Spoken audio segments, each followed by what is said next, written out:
students, today we will start our new chapter of maths, chapter number 6, lines and angles. इसमें सबसे पहले हम कुछ बेसिक टर्म्स एंड डेफिनेशंस के बारे में रीड करेंगे जो कि आपने प्रीवियस क्लासेस में भी रीड किया हुआ है। सबसे पहले है हमारा लाइन सेगमेंट। लाइन सेगमेंट क्या होता है?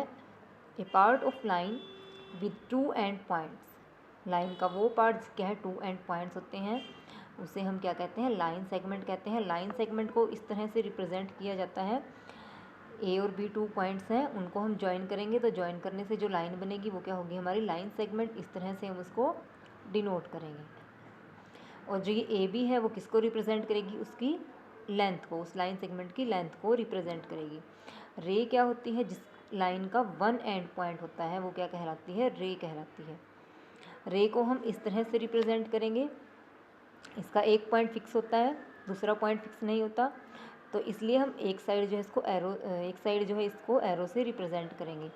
लाइन है, लाइन का कोई भी एंड पॉइंट नहीं होता, इसलिए हम क्या करेंगे? ए बी के ऊपर जो लाइन को शो करेंगे उसके दोनों तरफ हम एरो से रिप्रेजेंट करेंगे। नेक्स्ट है हमारा collinear and linear point, non linear points.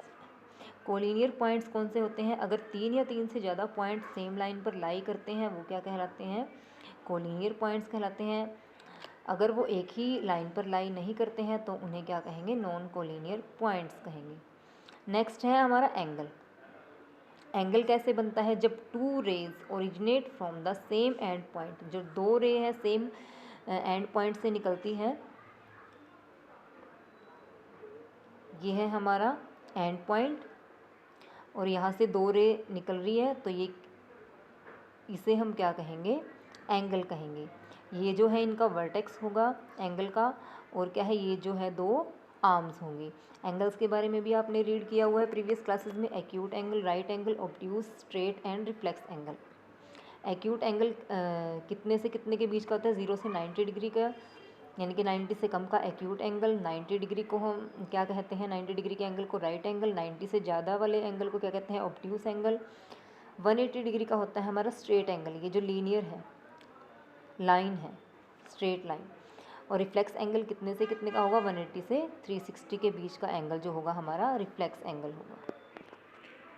अब नेक्स्ट है हमारा कॉम्प्लीमेंट्री एंड सप्लीमेंट्री एंगल्स। अगर दो एंगल्स इस तरह से गिवन है कि दोनों का सम जो है 90 के इक्वल है तो वो होंगे हमारे कॉम्प्लीमेंट्री एंगल। अगर दो एंगल्स इस तरह से गिवन है कि उन दोनों का सम है 180 डिग्री तो क्या होगा? हमारा सप्लीमेंट्री एंगल। नेक्स्ट है हमारा एडजेसेंट एंगल्स। एडजेसेंट एंगल्स कौन से होंगे? जिसमें क्या है? एक ही कॉमन वर्टेक्स होगा और एक कॉमन क्या होगी? आपकी आर्म होगी। ये जो है बी डी, इसमें क्या है? कॉमन आर्म है, और 2 जो है नॉन कॉमन आर्म्स होंगी, यानी कि बी ए और बी सी क्या है? नॉन कॉमन आर्म्स हैं। तो हम एंगल ए बी सी, ये जो हमारा एंगल है ए बी सी, ये पूरा जो एंगल है इसको हम किसके इक्वल लिख सकते हैं? दिस एंगल प्लस में दिस एंगल, यानी कि angle A B D plus D B C. Next है linear pair of angles. Linear pair of angles क्या होंगे?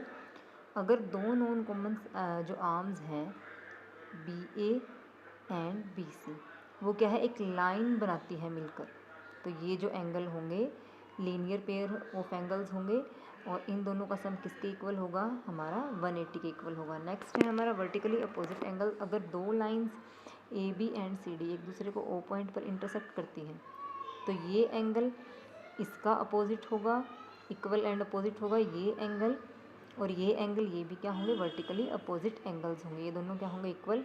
ये एंगल इसके इक्वल होगा आपका, ये एंगल इसके इक्वल होगा। नेक्स्ट है intersecting and non intersecting lines. अब इंटरसेक्टिंग लाइंस कौन सी होंगी?